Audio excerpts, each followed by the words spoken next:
You're listening to Black Like Me with Dr. Alex G., a podcast that invites you to experience the world through the perspective of one black man, one conversation, one story, or even one rant at a time. Here's Dr. G.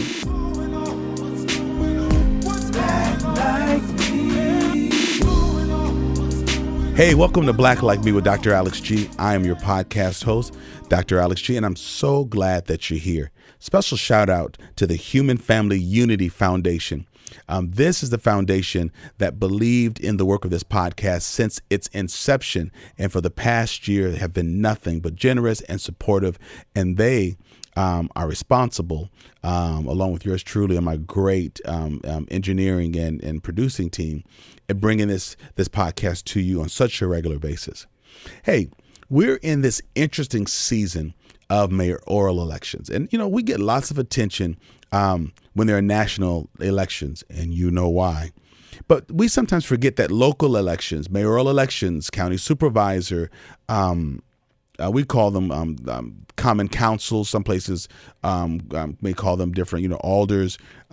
These are all important. State representatives, state senate. These are all important because these are the folks, did I say school board? School board, because these are the folks who have something to say about your everyday life. I'm in an interesting and sometimes enviable position. I'm a community activist. I'm the most tenured pastor in our community. I'm an author. I like to read and like to study. I love history. So I wear all these hats, which means I talk to people, i.e. constituents from different backgrounds, about what's important to them in life.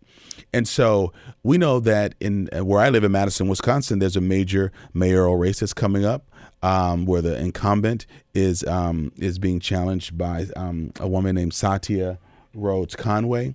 In places like Chicago, there are African-American women who are serious contenders for becoming the first black female mayor of the city of Chicago. And so as I've listened to black people from these various constituencies that I named earlier, common things continue to come up in terms of what we really want candidates to know about us and what we want to ask candidates. And so this is impartial. I don't live in the city of Madison. I live outside the city of Madison in Fitchburg. I cannot vote in this race anyway. But these are things that my black colleagues, parishioners, friends, family members are always asking. For those of you who are not in Madison, and I want you to know what's important to black people, because these are questions you can ask of candidates in your communities, or as you're thinking of ways to be helpful, these are the kinds of things to look for or to listen for in their platforms. So I've got 7 things that black folks want to ask any mayoral candidate about elections. 1, why do you want to be mayor during such racially and tumultuous and divisive times? Like, leadership is not for the faint of heart. But what moves an individual to really want to take on the leadership of a municipality when cities like Madison, Chicago, and others are just experiencing so many needs? What motivates you to want to do that? 2, what I would ask of folks, particularly in our context, what black folks are wanting to know is, how did Madison get here?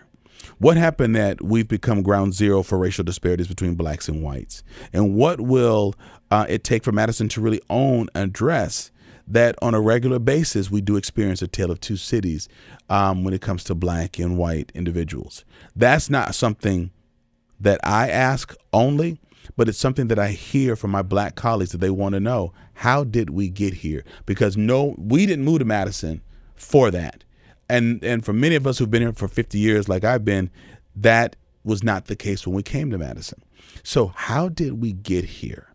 And how do we own the fact that it's not just outsiders that have caused this, but what has happened internally that we need to move away from this, that we need to do something that's different? 3, the black folks want to know, for candidates, what's your connection to the black community, and how will that inform your work of making Madison a great place for African Americans as well as for whites?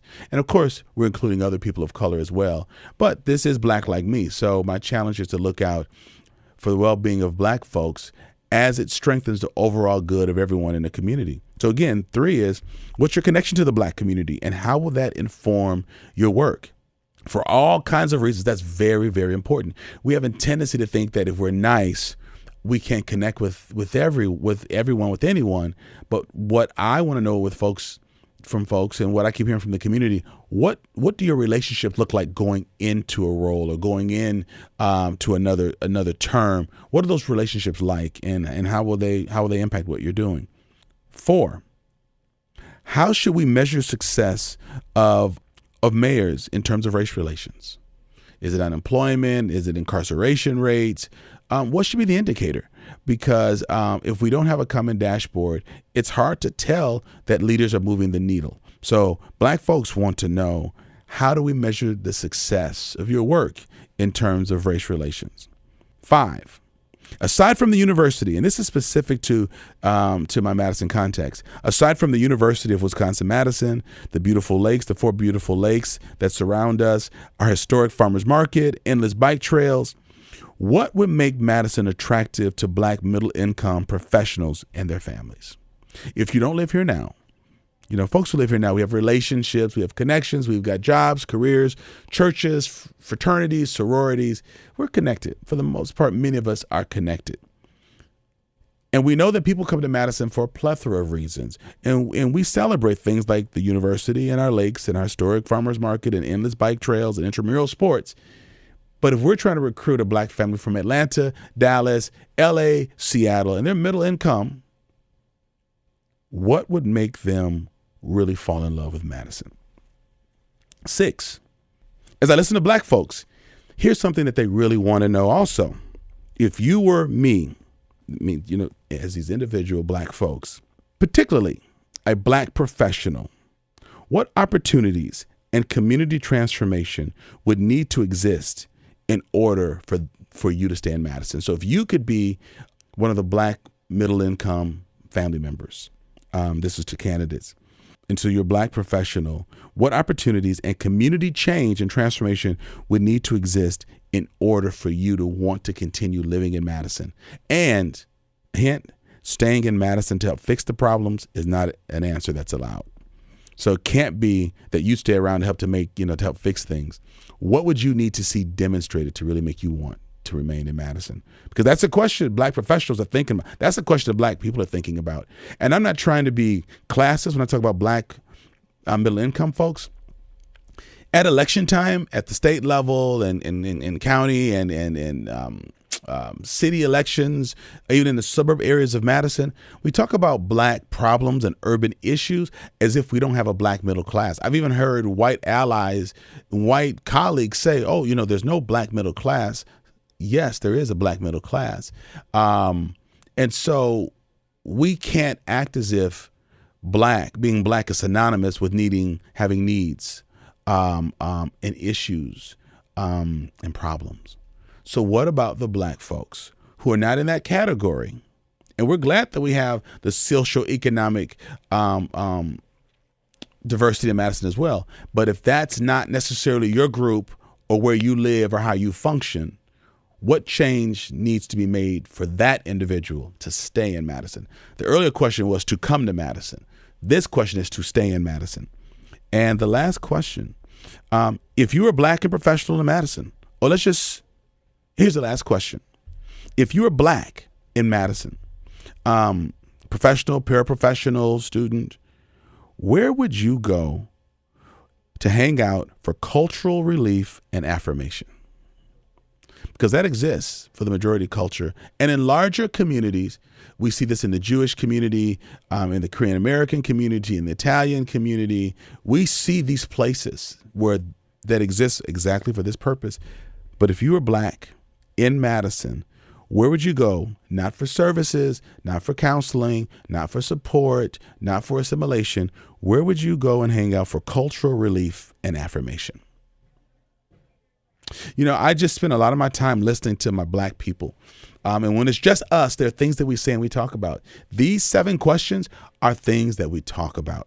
And so I want to put them out there. I just want you to think about it. As we're thinking about this upcoming race, are these questions being addressed? Can we ask them? Folks who are listening from Chicago, is there a way that you can email these questions to the mayoral candidates and folks in other cities? If you don't have a big election this year, Seattle, the Bay Area, San Jose, Oakland, San Francisco, Richmond, folks that are listening, folks in Atlanta, folks in Milwaukee, folks in Detroit, folks in D.C. who are also listening, you either have important elections coming up or will.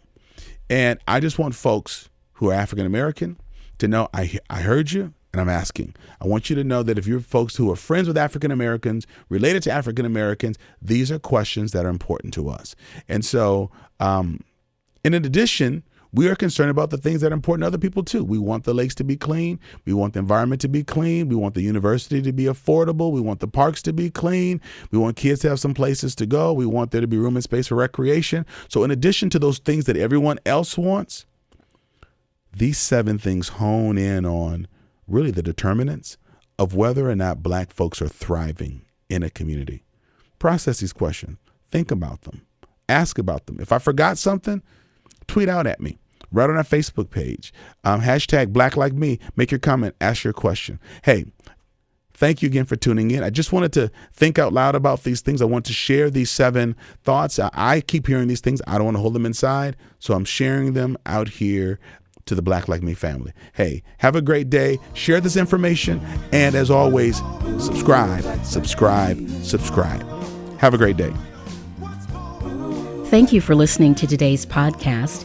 You can find out more about Dr. Alex G's amazing work at www.alexg.com. Black Like Me is sponsored by the generosity of the Human Family Unity Foundation.